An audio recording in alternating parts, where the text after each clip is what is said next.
it's time to finish what we started.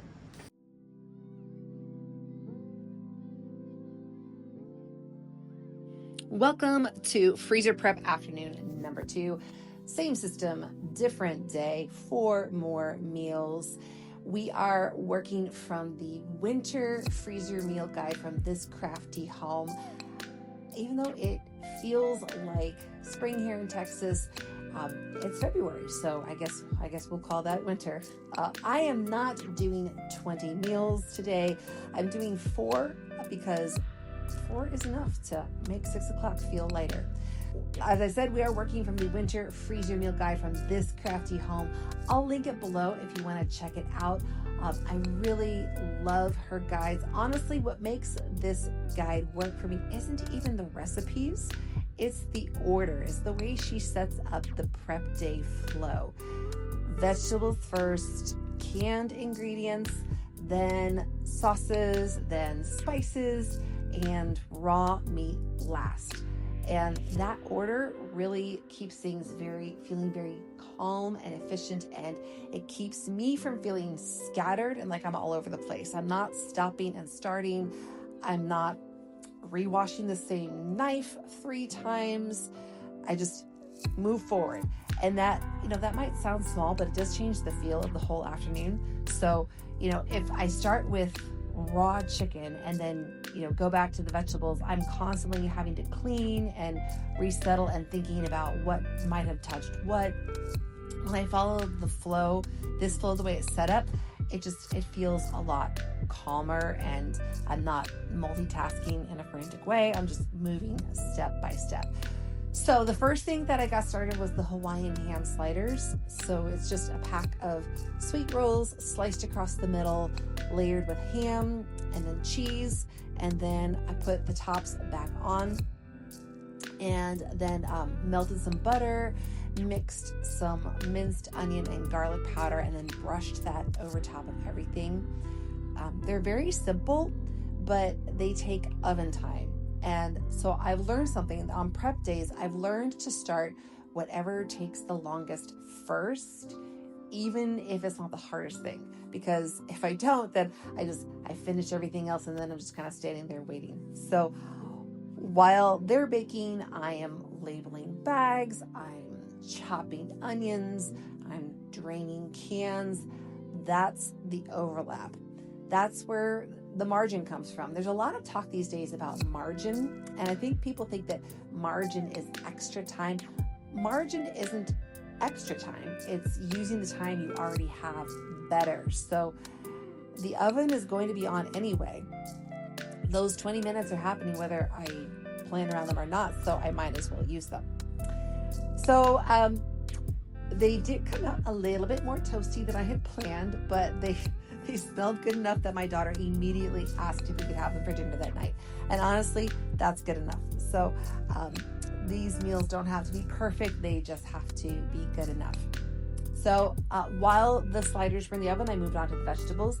There wasn't a lot of chopping this time, a couple of onions mostly. That was mostly it. So I leaned pretty heavily on frozen and pre-sliced veggies. And I want to say this part out loud because sometimes we feel like we have to do everything from scratch in order for it to count. We don't, especially not on a prep day. The goal isn't proving something, it's removing friction. So it's totally okay to use frozen grocery store shortcut vegetables. So anyway, vegetables first. Then I moved on to the canned ingredients, and I got I wanted to finish all of that before I ever touched the chicken, because once I move on to the raw meat, that's the last thing I want to handle. Now, here is a pro tip. For sauces, I just mix them in the measuring cup. So I just kind of pour the liquids in and then stir them up and then pour, and it saves washing a bowl. It saves a few minutes of cleanup. Hey, I'm always looking for kitchen shortcuts. Another of my favorite kitchen shortcuts is using a garlic press. If you are still mincing garlic by hand, God bless you. But I love my garlic press. So the garlic goes straight into the press, and then you crush it, and then done. And yes, the spice section looks repetitive, but this is where the flavor lives. When you pull this meal out 3 weeks from now, you don't want to taste freezer. You don't want it to taste bland. You don't want to wonder if it's got enough salt. You want dinner. So I take my time here because I feel like the time spent here is well worth it. So just bag by bag, measure, sprinkle, move on. And that's really the theme here. I'm not trying to cook better dinners.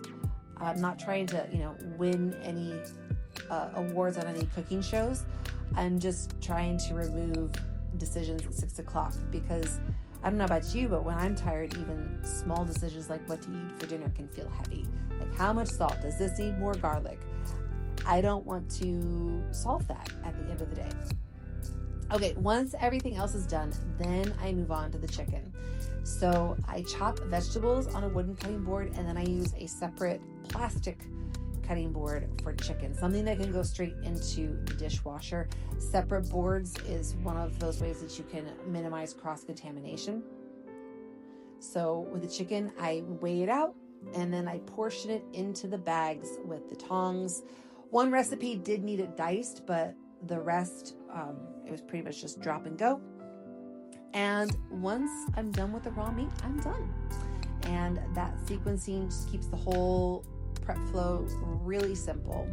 And then next, we just seal the bags and stack them flat. And it's not glamorous work. It's a couple of hours in the kitchen, but it does remove that 6 o'clock moment when everyone's hungry, you're tired, and starting dinner just feels like a project that you just don't have the energy for. So it's not about, the perfect dinner, but these meals, I'm not going to win any culinary awards for them most likely, but it does provide a head start, which is awesome because 6 o'clock isn't really about food. It's about energy.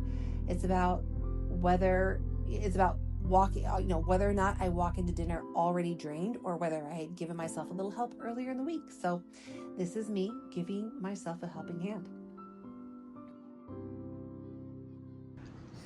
And there you have it. It feels so good to have a freezer full of meals, especially heading into a really busy season. In fact, I have one of the meals that I just prepped in the Instant Pot right now because why not? So I hope this video was encouraging for you. If you missed part 1, I will link that in the description. So go ahead and check that out. Thanks so much for hanging out with me today, and I'll see you over there.